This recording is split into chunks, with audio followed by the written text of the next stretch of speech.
Okay, folks, this will be another hot button piece for me, from my perspective.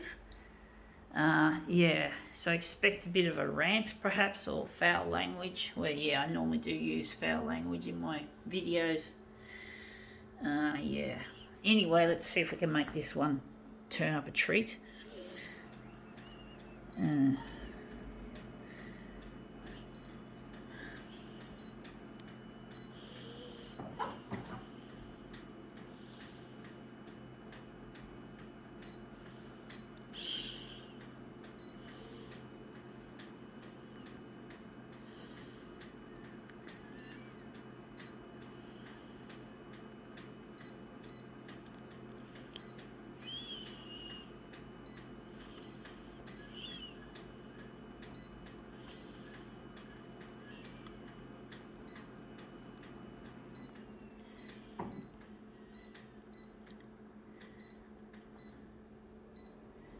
Okay, let's see what this is. It is,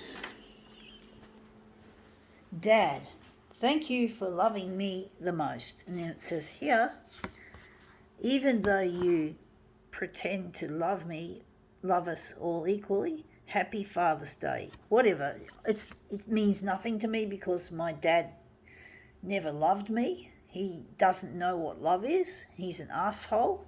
He doesn't even understand that I love doing photocopier art and expressing myself with it. He thinks it's fucking foolishness. So he can go fuck himself and he can go take his bullshit elsewhere because I'm not going to let him stop me. He's just a dick. He's a bully and a teaser, and he can on occasion be violent. So, I can't love my dad until he fucking apologises. But basically, he's done some horrible things, like when I was 5 years old, he locked me out of the house once because I don't know what I did wrong, but he locked me out and it felt like I was outside for at least 15 minutes. And it was really horrible to be locked out of the fucking house as a 5-year-old. Of course, Dad would probably never admit that he did that. He likes, occasionally, you tell him something that you remember, and he tries to turn it around and say it didn't happen, like he was gaslighting me. So he's a bit of a gaslighting sort of a person as well. He likes to take advantage of the fact that I've got memory problems, and my long-term memory is a lot better than my damaged short-term and hippocampus functions, but I do remember things once they go in. So he's got no excuse. He's got no fucking recourse on that.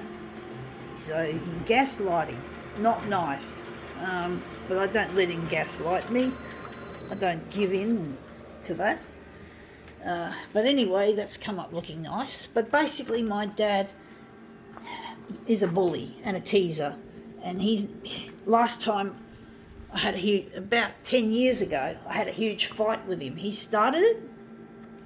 And this is his violent nature. And I got really upset. He wound me up. He tried to provoke me into a rage. He did. And he hit me when I screamed in his face or something. I don't know what I did exactly, whether I screamed in his face. And he just went like this. He hit me on the neck. Like that. Something like that. And I fucking shrieked. Because he started a fight. He starts fights. He's a disgusting creature, my dad. He starts fights. And he wonders why I get angry. He wonders why I explode. He doesn't get it. So he obviously is a teaser and a bully. He teases me and he makes me angry. And then if I don't... You can't win with a bitch, He hates my photocopier art. He's all from the first time I told him about my discovery of photocopier art or copier art, he said, "Oh, that's foolish." It's like, fuck you, Dad. It's like, no, it's not fucking foolish, you slut. You fucking know nothing, dickhead. But no, that was back then. But then he always tells me if you want to be a successful artist, you got to do painting and drawing. Painting and drawing? Fuck painting and drawing. I can't paint and I can't draw and I'm not interested. Fuck you, fucktard. So, Dad's a real fucking shallow prick. He doesn't know that this is the first thing I ever discovered that I was good at. Everything else I tried, I was not good at. And this was it, back in 1988, when I told him that I was good at it. The first time I declared copier art was in 1986, and Dad called it foolishness. And basically, what can I say? My dad's an idiot, and he just doesn't seem to care that he's hurting my feelings by trying to suppress me as an artist and trying to hurt me as his daughter. You know, he doesn't appreciate my feelings. He's a normal person. He's an obsessive normalcy person. I wouldn't be surprised if he's a narcissist. And basically, yeah, back in 1988, I was in tears because Dad was telling me that I shouldn't photocopy anymore. He was banning me from it, and what he did was he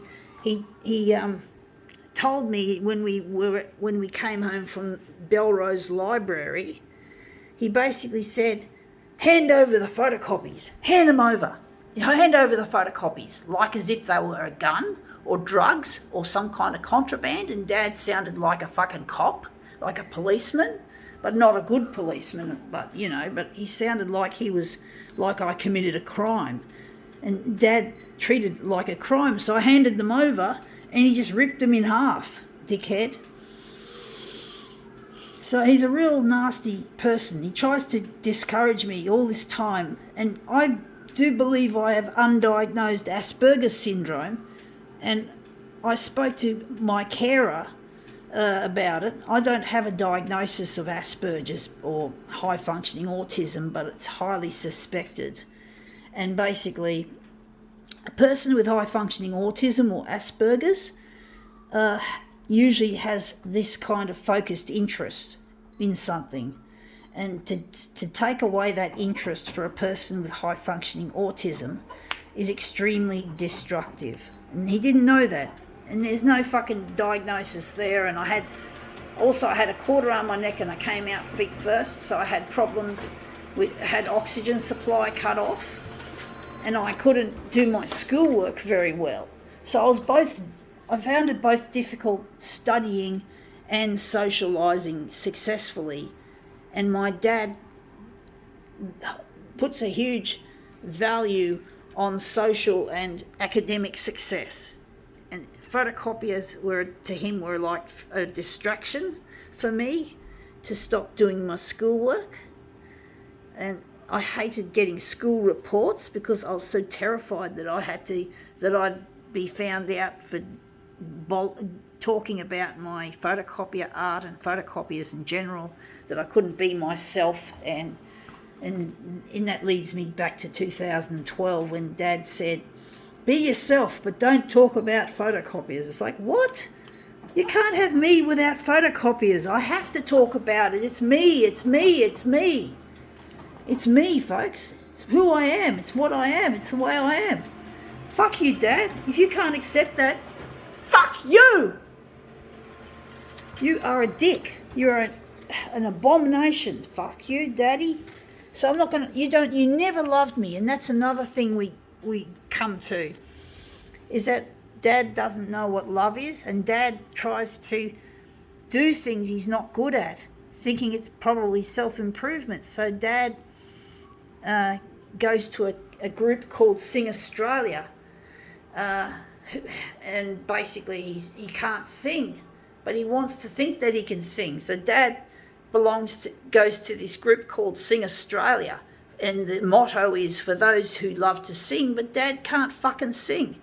Even his teacher called him a croaker, so Dad fucking can't sing. So Dad, get out of Sing Australia. Let someone with talent take your place. You're not worthy of singing at the Opera House. You're not a singer. You're a fucking flop.